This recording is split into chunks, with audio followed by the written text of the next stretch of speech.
Nice article in the Managing Madrid blog. Wonderful lads that do a great job there. And worth reading about that man there. Karim Benzema needs to rest, and the numbers reveal why.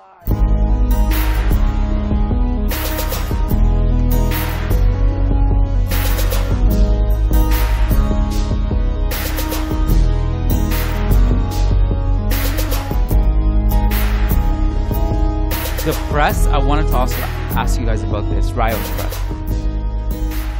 I'm kind of writing about this right now. It hasn't been published yet, and I mentioned this on Twitter, and I was just looking at Barca's pressing numbers and how, looking way ahead to Clásico, just that if you look at their passes per defensive action now, they're the most aggressive team, pressing team in Europe, which Xavi just incrementally brought it up. They have the most aggressive press in Spain, and I know you can't really gauge it that way.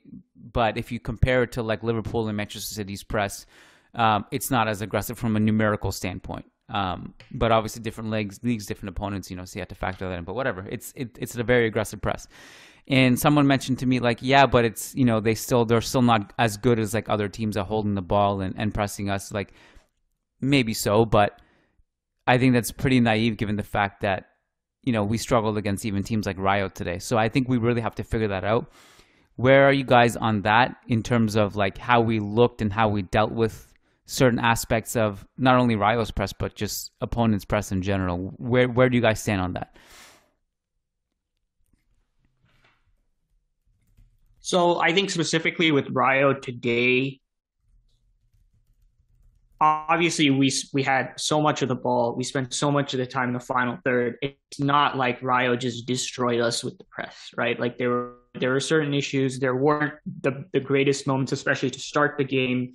But ultimately, it wasn't like the factor that would lead someone to think, oh, this wasn't as great of a performance as we'd want, right?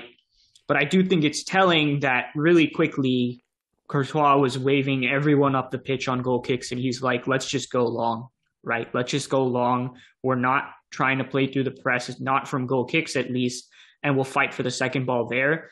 And in that type of environment where we're suffering in transition and we want to reduce maybe a little bit of the chaos, our normal possession game is going quite quick and we're facing things coming at us. I would very much like to be able to put our foot on the ball and control things a little better. But with the type of game Casemiro was having, I don't know, maybe it was just like, yeah, we're not going to do this. It's too dangerous. And one thing I forgot to mention, because we did discuss this quickly on the spaces, is that the right-hand side of the pitch was like disastrous. Like they openly like mauled that side of the pitch. Mostly, I think, thinking about the second half and Vinicius playing on that side, but it would have also affected our build-up trying to play down that side, right? I mean, we go through the left mostly, but it still would have affected things, so maybe that played a factor. But that's a little bit of a crutch, right, if we're talking about our build-up generally. It's not like Carlo is going to, have a ton of instructions and like this rigid structure that he wants everyone to follow, right? He'll put out a general plan. The lineup kind of has to do the rest. And when it comes to like PSG and bigger CL games, I think it's more personnel, right? We've discussed Casemiro to death, but also, for example, like Modric and Kroos did not step up in that PSG game, right? Like if that's going to happen, then there's no way the buildup is necessarily going to work. Yeah, and I mean, I don't have too much to add to that. I think, Keon, to your question on just like Barcelona improving in this department, what we saw from PSG, how like what do we expect or what do we need to do to change to be able to play against that? I mean, to Ohm's point, like if you're just gonna kick it up the field like we did against PSG, that was the one thing that really kind of burned in my memory is us doing this whole new corner kick routine where Courtois just blasted up the field to no one and the ball just comes right back at us. And that happened a couple times today. And against better opponents like PSG and Barcelona, that will continue to happen. So we're going to need to find ways to play through that. And that's why I'm very curious to see how we line up. If it's Alaba at left back, if it's Cruz at defensive midfielder, like I honestly think that personnel puts us in a much better place to play through the press than how we set up in the initial leg.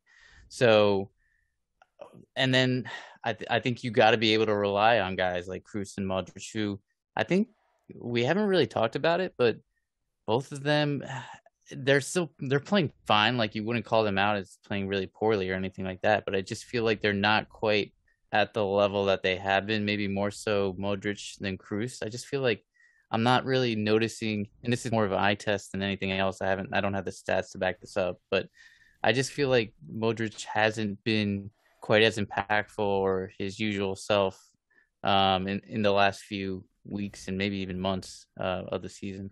So the Modric thing is interesting because I know Keon was quite impressed with his performance today. One thing is his passing accuracy was under 85% today, whereas Kroos was near 98%. Part of that is Modric was trying the riskier things. That's pretty part of the course, though. Modric's passing accuracy is never as high as Kroos. Like, he's always... Yeah, but he's usually 87, 88%. We have this much of the ball. I'm just saying that might have been part of what maybe was a perception with that today. But speaking generally, because I was mostly fine with Modric today, I have noticed a drop-off basically since the Super Cup thing, right, where he put in outstanding performances. The article I wrote about him on my Substack was basically about the run of games up until then. And then since then, it's not quite been the same, right? PSG being like the one that was just really disappointing to me from the entire midfield perspective, but particularly Modric.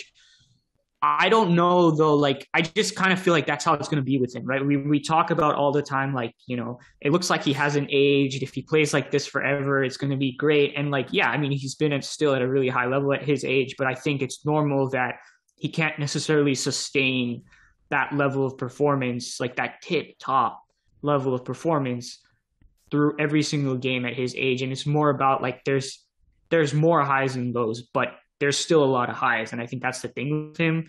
So, I mean, that's my take on Modric, and I think we're just experiencing one of those lulls. The other thing is, yeah, Fede hasn't really been used this season. Modric has gone back to being played a lot, and that probably plays into it as well.